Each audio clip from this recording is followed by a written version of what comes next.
Welcome back to the final session of the 2020 Alliouagana Festival of the Word. We are pleased to introduce Tamara Groeneveldt, the author of After the Storm. Hello, Tamara. Hi, Nerissa. How are you? So glad to have you with us. I know it would have been awesome if you could have been here in person, but I love that we can still make this happen despite all of the challenges that we're having this year. Congratulations on the new book. Tell me, when did you first consider yourself a poet?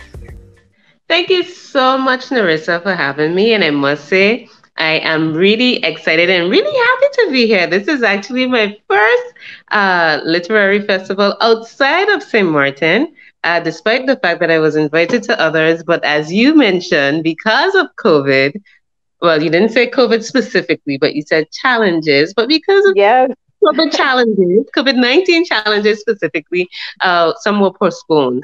So, but I am happy to definitely be here via internet and modern technology. So when did I start considering myself a poet? Actually, I think persons actually considered me a poet before I considered myself a poet, which is actually very amazing. I would say back in 2011, when I returned home from living in the States and college, my friend who saw something in me as a MC or a host, because I also do that as well, she saw something in me and she asked me, she said, "Hey, can you please host this poetry festival that I'm actually having by the Axum Cafe here in Phillipsburg?" It was a part of some funds that were given. And so I emceed some poetry events, and eventually, here and there would give a poem or two. And, it caught the attention of certain persons. And once I became published, we had a book that was published here in St. Martin with lots of local poets and authors. It was called Where I See the Sun, a poetry anthology. Mm-hmm. And basically, I think after it was published is when persons actually start recognizing me more as a poet. But they saw me as a poet before that, where during my MCN, I would actually give a poem here and there. And so I think that would definitely have been the time where persons started considering me a poet. And then I started saying, okay, well, I'm a poet. So that would have been the all right. I do know that over the years, because having lived in St. Martin, I have seen you around the St. Martin Book Fair, which is the local literary festival there. So I knew you did some work on the committee. Even when I was there in 2018, I saw you as well. How do you think being around St. Martin's literary culture has helped you develop as a poet and a writer? That's a very good question. I would say, Nerissa, that being in that environment, because we know that environment is definitely everything. So environment could make you and it could definitely break you. And I would say definitely in my case, it helped to make me, because being in the presence of so many authors, of so many poets, of so many writers, it definitely helped to spark something in me that said like, hey, you can also do this. You can also be an author, or you can also write your own book, or you could also be a poet. And it was definitely a form of inspiration. And being a part of the committee for 18 years now of the House of the St. Martin Book Fair, for 18 years since I was attending the University of St. Martin is when I actually first joined the St. Martin Book Fair Committee. And so every year they would always call on me, or I would always volunteer to participate in the St. Martin Book Fair. So going back to the question, how did that help to influence me? Like I said, environment is everything, and being in that environment every single year and being amongst authors and amongst the storytellers and being able to just be in their presence, as well as, the House of Nehisi Publishers as well is a very big participant in the St. Martin Book Fair. So I would say because of the environment, it actually helped to birth my confidence and ideologies of being an author and a poet. Okay, so now you mentioned House of Nehesi Publishers, which is the company that released your book After the Storm. Tell us what that process was like. Did you get to work with Lasana, or were there other people involved in the project? Well, there were several people involved in the project, but definitely Lasana was at the forefront. I would usually tell persons that Lasana was actually the person who encouraged me a whole lot to publish a book. And one thing I must say about the House of Nehisi Publishers is that I think it's a great and amazing publishing company because they have been in existence for more than 38 years, and they have published like some really big name authors such as George Lemming, Amiri Baraka, who I've seen here with the book fair, also Kamal Brathwaite, and House of Nehisi Publishers have published authors from all around the world, including the USA, Israel, India, Italy. Like it's House of Nehisi Publishers are out there. You know, they are. So was that intimidating to be asked to be in this collection with that title now? Well, it was definitely a surprise to me because, you know, sometimes you would do things for the fun of it, or because you have to get something or this information out of you. You have to write it. You have to contribute it to the world. And so when Lasana said, "Hey, you know," he's realized, or he'd noticed how, especially when I would perform my poetry in public here in St. Martin, because I've performed my poetry for the King and the Queen of the Netherlands when they visited. I've performed it in various places, and so when I remember this particular poem that I recited. A few years ago, I think it was in 2013, and I recited it for the very first time in front of a wider audience because I had done it in more of an intimate setting at one of the poetry slams that I was emceeing for.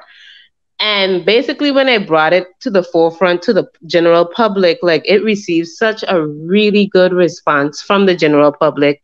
And he said, you know, you have something special. And even when I recited it at the poetry slam, you know, the audience had went crazy. So I was like, okay, this is interesting. And persons started requesting that I come and I recite that particular poem.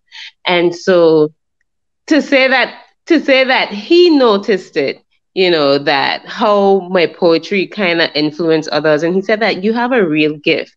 And when he mentioned that, he said, you should start putting your pieces together so that you can write a book.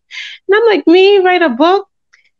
So then I took the advice, because sometimes when persons tell you something, you should definitely listen, because sometimes persons see a gift in you that you might not necessarily see in yourself.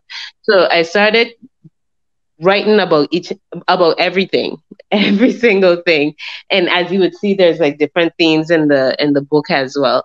And so I remember like last year, he said, listen, it's time to actually publish this book. He's like, what do you have? So I basically poured everything out that I had. I sent him everything and saw what he thought of it. And basically at the end of the day, we published After the Storm. So now tell us about some of the themes that are in it. I know national identity is one of them. What are some of the other ideas that you explored? Well, we definitely have themes, as you said, national identity, culture. We talk about family, caring for neighbors, traditions. So there's even it's a book for everyone. The Caribbean, you know, could enjoy. Everyone on St. Martin could enjoy. So we have various themes that attract different audiences as well. Okay. Now, I want you to tell me, recently there was a protest between French side and Dutch side St. Martin. And maybe for people who don't know, St. Martin actually is ruled by both, has a Dutch, how do I want to say this now? Has a Dutch side and a French side. We're still considered one island, but they're separated with two separate governments. And recently, the French government had blocked off the passageway between both sides. And this is something that's never been done in the more than 300, almost 400 years that the island has existed. Tell me what that felt like to see this happen when you are speaking about this desire for St. Martin to be one and for Caribbean people to be one. What happened there, and what do you think was that the manifestation when you saw all those people come out to protest that? What was that experience like? Well, let me go back to what it felt like having being closed off from one side of the island to the next side of the island. So that feeling was absolutely horrible because, as St. Martin people, we're accustomed of crossing the borders freely because we have family, we have friends, we have investments, we just have everything on this one little small rock, okay, on both sides. So when we cross the border, we go to see our family, we go to see our friends, we go to make connections with each other, we go to make transactions with each other on the other side of the island. So being closed off, or we have children that go to school on the other side of the island and they live on one side and go to school on the next side, or you work on one side and you live on the other. live on the other side. So, that has always been the relationship here in St. Martin. Now, to have that closed off or blocked off or being prevented to actually access, whatever is on the other side that's intimate for you or that's meaningful for you, to have that closed off and blocked off from you, it really felt to a lot of people like modern day slavery, because we no longer had access to things that we usually had access to. And then make it worse, it was being implemented by a colonial power. So that also was like a big effect on the population, and I think on various individuals as well. And we have some persons that actually bank on one side and live on the next side, and so they could not access their funds or didn't have any money to do what they needed to do. So persons felt it economically, they felt it socially, culturally, in all types of different ways. Now, going back to the protest. The protest it felt really amazing to be a part of the experience, even though I really couldn't go too much in the crowd, but I just parked my car on the side of the road, and, I still felt like I was a part of the process because, as you know, I'm currently pregnant and did not want to put myself in a position where I was in too much of a crowd, especially given the COVID-19 circumstances. So I still found a way to be there, to be present, and to have that beautiful experience as it was. It felt really good to see persons of both sides of the island actually unite for a common cause. And, sometimes getting persons to unite for a common cause is a challenge, but this is a challenge. You could see how passionate persons are about being one St. Martin. You could have seen that in the pictures and the photos that were taken on the day of as well. You could have seen the passion and the fervor of many of the St. Martin people and everyone who considers St. Martin their home. So I would say whatever cause that's similar to that one, and it was actually called One St. Martin. So persons came out. Yeah, persons came out in numbers, and it was a really profound moment in our history here in St. Martin, and it felt good to be a part of that. That's good. I remember watching the pictures and just thought it was amazing to see. Do you think this year, 2020, the fact that we've seen global protest around Black Lives Matter movement and other things like that was a catalyst for making people step up even more in St. Martin? Sometimes you will have a protest, but everybody kind of stands on the sidelines. What do you think what was happening outside the island also helped to influence and galvanize people locally to move? Well, there could have been some influence there, but to be quite honest with you, Nerissa, I think the persons here on the island were quite frustrated with what was going on, because it was the second time around that it was happening since the COVID-19 epidemic, a pandemic. And persons, the first time around, they kind of, the blame was put on COVID-19. And the second time around, the blame was also put on COVID-19 with the increase in numbers and so on and so forth. But then there were a lot of things that were not adding up and that were not making sense to the general population about, the movement of the people. And so I think persons, as I mentioned, there are things that's very dear and intimate to many persons on one side or the other side of the island, because your family, your friends, it could be your parents, your elderly parents at that you cannot have access to because someone just decided like, hey, no, you cannot cross. Or if you want to cross, you have to show ID. And this is not the way we live as St. Martin people. I know they might do that in Europe if you wanted to cross over to go into another country, that's what you do. But in our eyes here in St. Martin, it's one island, one people, one destiny. So in terms of going over to another country, whether it's the French side or the Dutch side, it really doesn't make sense to a lot of us, here on the island. So as far as outside influence, we definitely have lots of outside influence, especially, from those who have colonized the island. But at the end of the day, well, they might think that, European first. We actually consider ourselves to be Caribbean and St. Martin first. There's no, and then European after, because this is not Europe at the end of the day.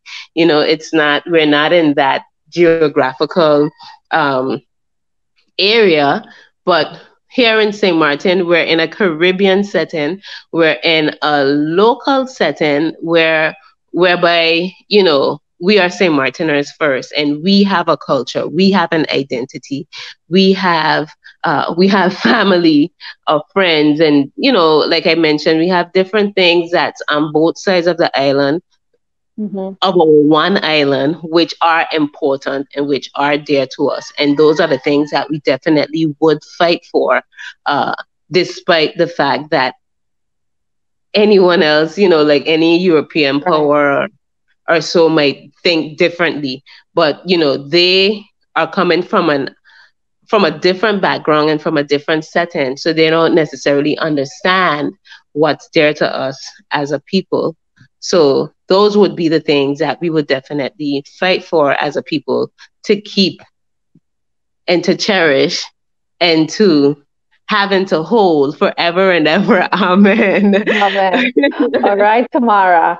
Definitely. So now we're just about to wrap up. I want you to tell people how we can connect with you and where we can purchase copies of After the Storm. And by the way, congratulations. I understand it's on its second printing right now, which is exceptional considering you didn't get to go to any of the planned literary festivals. But tell us how we can get connected with this amazing work.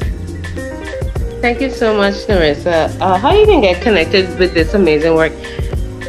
Persons usually ask if I'm on Amazon.com. I am not on Amazon as yet, but what we are doing, especially seeing that we're in our second publication, persons who are interested in getting a copy of the book, they can definitely reach out to me on Facebook. I have a page. It's called, my profile is Tamara Groeneveldt on Facebook, but then my page on Facebook is the Poet That Speaks. We're going to put up the link on the bottom so people can connect with you there. Yeah, the Poet That Speaks. I just wanted to say it right, but yeah, it's the Poet That Speaks basically on Facebook, and so you can reach out to me there if you're interested. And I do mail and post the books that we receive or that Really? I have. Yeah, I So do. that's a good way to get an autographed copy. Yes, so you can do that, and payments are usually made via PayPal. During the whole COVID-19 lockdown, our post office was actually not mailing or posting anything. So I believe that they should be open or reopen now and available to do business with. So that would be one way of reaching out to me. And on Instagram, Tamara Groeneveldt. And if you don't know how to spell my name, I know that Nerissa has it up because some persons consider my last name a bit complicated. But well, we got it there. We got you covered. Thank you so yes, much. and we'll be sure to put all of her contact information in the description and the comments, so you'll be able to reach out to Tamara and share some more about what she's doing and where she's going to be next. Thank you, Tamara, so much for being with us at the Alliouagana Festival of the World. We wish you a wonderful delivery when that day comes, and we look forward to even more poetry from you in the years ahead. Don't go anywhere. We have a spoken word presentation from Tamara Groeneveldt. Enjoy. Can you imagine how sweet it would be if there were no walls to restrict us in this territory? Can you imagine how sweet it would be if there were no walls to restrict us in this territory? We could implement new and innovative ways to boost our economy and not solely rely on tourism to feed our families. Locals would own more businesses and we would support our own. Not just because we produce good quality services and products, but because it's also homegrown. And we could own the majority of the stores in town. There would be fewer homeless people on the streets, and there would be no such thing as haters, because we would greet everyone that we meet. And you could still pick cherries in Bishop Hill, Jungut, and Chevries. And everyone's backyard would reap provision and guava berries. We wouldn't be under an imposed scrutiny, but uniformly work together for the people to build this country. We would produce and export salt once more. And there would be no such thing as an embargo. Our people would be able to rise from the mental shackles of slavery. And like the Black Wall Street, we would have money circulate in our community. Anguilla fishermen would be able to cross the waters. And on market Wednesdays and Saturdays, cash will be just as good as barter. We would be able to go to Coconut Grove and of course drink fresh coconut water, and wouldn't import all of our food. And of course, farmers would have livestock to slaughter. We would embrace our cultural identity, wear our natural hair, and of course, modernize the folkloric wear. Our young would know our traditional recipes and remedies, and the elderly wouldn't die with all the valuable knowledge that was shared for many, many centuries. A world without walls and a St. Martin without borders, able to write her own destiny and not take directives from various world orders.